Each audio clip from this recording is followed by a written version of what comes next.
Pai do Senhor, meus amados irmãos, Evanilson Davi, como de costume, semanalmente, aqui no canal Chega Mais Perto, né, para a honra e glória do Senhor Jesus, né, e que Ele nos permita que cheguemos mais perto dEle, porque Ele nunca se afastou da gente. Nós é que nos afastamos dEle, como afirma Agostinho de Hipona, né. E, meus amados, como de costume também, nós começaremos com uma breve oração, tá? E iniciaremos aqui na palavra, né? Na observação da palavra. Santo Deus, amado Pai, glorioso sobre a terra, sobre tudo, sobre todas as coisas, cada partícula do nosso corpo, o Senhor é sobre elas, é dominador sobre elas, sobre cada pessoa, independente de crer ou não, o Senhor é sobre elas, Pai. Sobre todas as situações, meu amado. O Senhor é sobre tudo, não existe tamanho, assim como fala também Agostinho, o Senhor não se cabe numa aparência, não se cabe num tamanho, não dá para imaginar, porque todas as coisas são tuas, Pai. O universo é teu, os planetas são teus. Meu amado, sabendo do teu poder sobre o domínio que tem sobre cada coisa, cada situação, damos glórias ao teu nome. Agradecemos por nos ter escolhido ser filhos teus, Pai. E que o Senhor nos guie ao entendimento dessa palavra de hoje, a tudo que desejar que o nosso coração vá. Em nome de Jesus. Amém. Uma oração que se estendeu um pouquinho, né? Mas glória a Deus por isso, tá? Meus amados, devo dizer o que a vocês? De que o assunto dessa semana é sempre tem sido uma continuação de outros assuntos, mas não por decisão minha, não por observação minha, mas por guiamento dele. Deus tem nos guiado, né? E se a gente for observar toda a Bíblia, ela reforça princípios básicos, que são 2. Amar a Deus sobre todas as coisas e amar o seu próximo como a si mesmo. Tudo isso vai estar muitíssimo reforçado aqui, em todas essas páginas da Bíblia. Entende? Quando a gente entende isso, fica mais fácil seguir a Deus, tá, meus amados? E o assunto de hoje é interessante. Que palavra usada, né, Vanilson? De novo, é o que o assunto? Muitíssimo interessante. Para a honra e glória do Senhor Jesus. E nós iniciaremos em Salmos.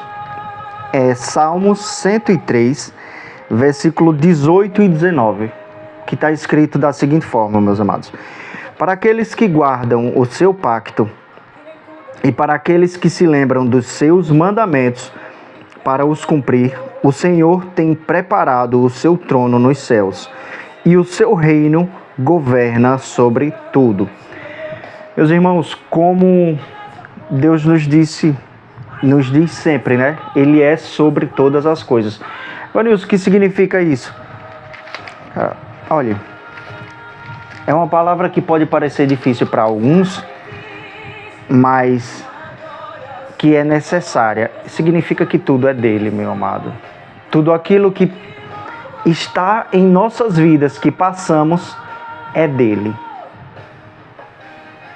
Vanilson, mas é sofrimento. É o que eu estou passando agora.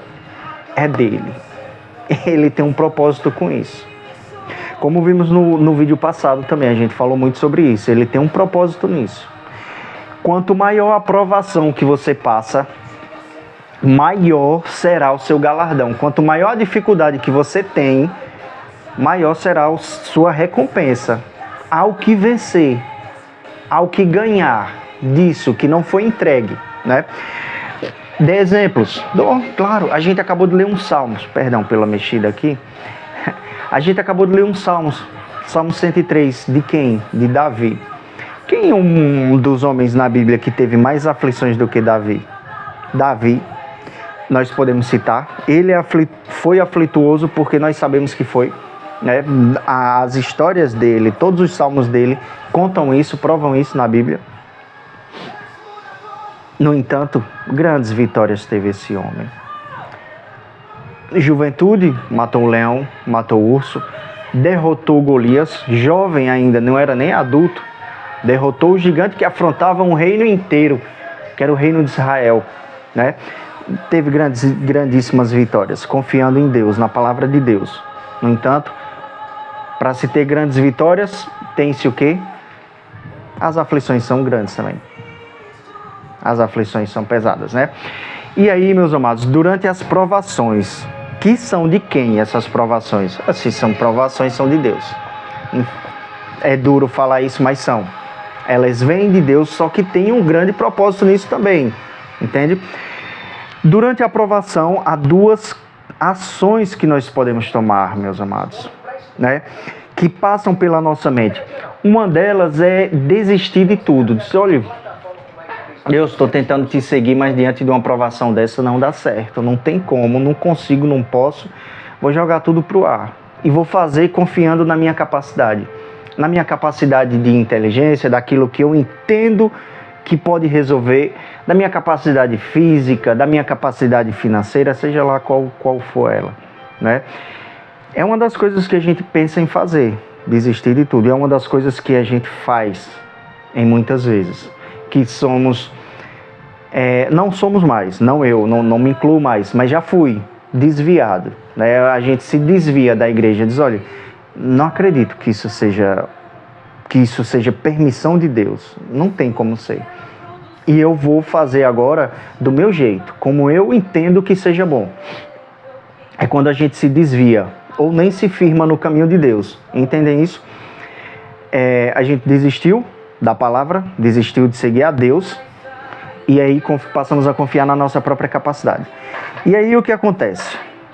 Acontece o que depois disso? Acontece de que Deus tem um propósito na tua vida, tu já entregou a tua vida alguma vez a Deus, vai retornar. De algum modo vai retornar. Entende? E na maioria das vezes é com dores, né? Com provações maiores do que aquela que você achou que tinha capacidade de resolver. Evanilson, por que isso? E por que isso? Porque para seguir a Deus, meus amados irmãos, existe uma necessidade de que nós tenhamos uma palavrinha muitíssimo pequena de 2 letras em um sinal. Que nós tenhamos fé. Que nós acreditemos nas promessas de Deus. Se Ele disse que vai fazer na tua vida, acredita.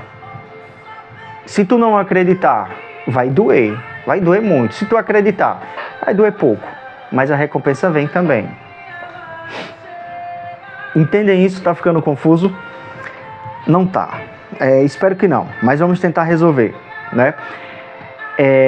Meus amados, a primeira parte é essa, desistir das coisas. E se desistimos, então a dor vai sobrevir em algum momento, até que você volte aos caminhos do Senhor, até que você tenha dependência de Deus, até que você tenha fé em tudo que Ele falou, em todas as promessas que Ele te deu. Esse versículo que nós acabamos de ler aqui, Salmo 103, ele diz, eu sou o provedor de tudo. Diz isso? Diz. Com certeza. Com os que guardam a sua aliança e se lembram de obedecer aos seus preceitos, aos mandamentos de Deus, o Senhor estabeleceu o seu trono nos céus. Como rei, domina sobre tudo o que existe. Não há nada que Ele não domine, inclusive sobre nossas causas impossíveis, que a gente enxerga como impossíveis, né? Evanilson, tu tá falando isso, tu não passou por nada do que eu passo? Eu não sei dizer, não sei responder sobre isso, porque as provações são diferentes para cada pessoa, meu irmão. A provação, ela vem diferente, ela vem naquilo que nos afeta. Tem coisa que não me afeta. Tem coisa que não me afeta, mas que para outras pessoas é uma grande provação, é um grande temor, passa por grande medo e vai ter que depender de Deus. Mas tem coisa que me afeta, muitíssimo. E aí, eu estou falando isso aqui agora, sem nem saber como Deus vai resolver uma causa minha, uma situação minha, que está me afetando demais. Mas Ele prometeu. Ele quem disse? Ele disse, é eu que vou fazer. E é eu que estou fazendo, na verdade, isso daqui com você, comigo, né? O que Ele falou comigo. É eu que estou permitindo isso com você. Para que você se ajeite nesse campo da vida, nessa situação da vida. nesse lugar para que você se ajeite aqui. Mas Senhor, eu não vejo como sair não. Não vejo como vai se resolver. Mas foi eu que disse que vou te tirar daí. Se não foi eu que disse que vou te tirar daí, ele falando comigo, né? Então eu vou tirar. Eu domino sobre tudo. Ele domina sobre tudo, então, com você também. Na sua situação, basta o quê, meus amados? Que você entregue, que você siga a Ele. Em pouco tempo vou dar o testemunho, né, do livramento que Ele me deu. Mas por enquanto, não vejo saída nenhuma. Nenhuma, de fato. Mas a outra opção, uma opção que nós temos de desistir de tudo, nós já vimos as consequências dela, né? A outra opção é aguardar a promessa que Deus te fez, né? Pois Ele é fiel para cumprir tudo o que promete. Ele é fiel, de fato, Ele é fiel em todas as coisas, entendem? A soberania dele é completa, o domínio dele sobre todas as coisas, sobre todas as situações, todas as pessoas. Ele modifica tudo. Ele modifica o cenário, ele modifica as condições. A gente não consegue enxergar como ele vai fazer, por que ele vai fazer, quando. A gente não consegue na nossa visão humana, né? Na nossa capacidade. E é aí onde chega o grande poder dele, né? E diz, olha, eu faço. Ele só diz assim, tu não viu como eu ia fazer, tu não viu por onde eu ia fazer, de que forma, mas eu te disse antes que ia fazer. Eu te fiz a promessa antes, então eu faço. E glória a Deus por isso, meus amados, porque o poder dele é assim. A nossa visão natural é analítica, a gente analisa e não enxerga. Mas a visão dele não é natural. Não sei como é a visão dele, mas é diferente da nossa. E ele faz. Se ele disse, ele faz, né? Um exemplo. Deus fez uma promessa a Sara e Abraão de que iria dar filhos. Mas eles eram velhos. Velhos em idade. Por Abraão não havia problema, mas por Sara sim. Sara era, antes de ser velha, ela era infértil. Então ela estava com duas causas ruins ali. Ela era velha de idade, muitíssimo velha, e infértil. E Deus tinha dito a eles, vocês terão um filho. Vocês povoarão as nações, serão incontáveis os números. Deus fez essa promessa a Abraão. E aí, quando eles se viram assim ao redor, disse, não tem como cumprir. Olha a situação, olha a minha situação, Moisés. Sara falou, olha a minha situação, eu não vou gerar filho. Pela idade e pela infertilidade, não tenho como fazer. Faz o seguinte, Abraão, deita-te com uma concubina minha e tem o filho da promessa que Deus te deu. E aí houve a intervenção humana, a intervenção nossa diante da promessa de Deus, né? Deus havia prometido e aí houve a intervenção de Sara. E aí eles tiveram, Abraão deitou-se com a concubina e teve a Ismael.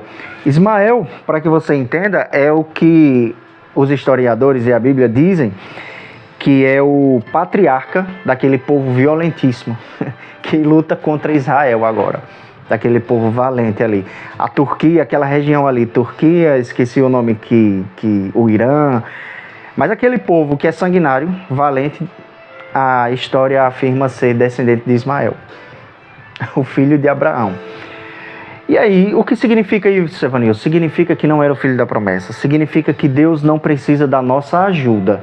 Ele precisa de que nós tenhamos alguma coisa, de que nós tenhamos fé, de que nós busquemos a Ele, de que nós tenhamos aqueles 5 pães e 2 peixinhos que Jesus fez, o milagre. Entende? Que nós tenhamos fé, que nós busquemos a Ele. Ele necessita disso, mas Ele não necessita de ajuda da gente. Entendem isso? Como Sara fez, né? Ele necessita de que tenhamos alguma coisa, a fé, e busquemos a Ele. Necessita disso, dos 5 pães e 2 peixinhos. Mas quando ajudamos, então dá problema. Enfim, deu problema. Ismael precisou sair, enfim, conhecem a história. Se não conhece, pesquisa um pouquinho. Ou em outro momento eu trago ela melhor, né? E aconteceu que, depois de Ismael, o filho gerado por Abraão e a concubina, houve sim a promessa de Deus, o cumprimento da promessa de Deus. O filho dele, de Abraão, com Sara, que foi Isaac. ele veio, a promessa foi cumprida, meus amados. E dali sim, gerou-se o povo de Israel.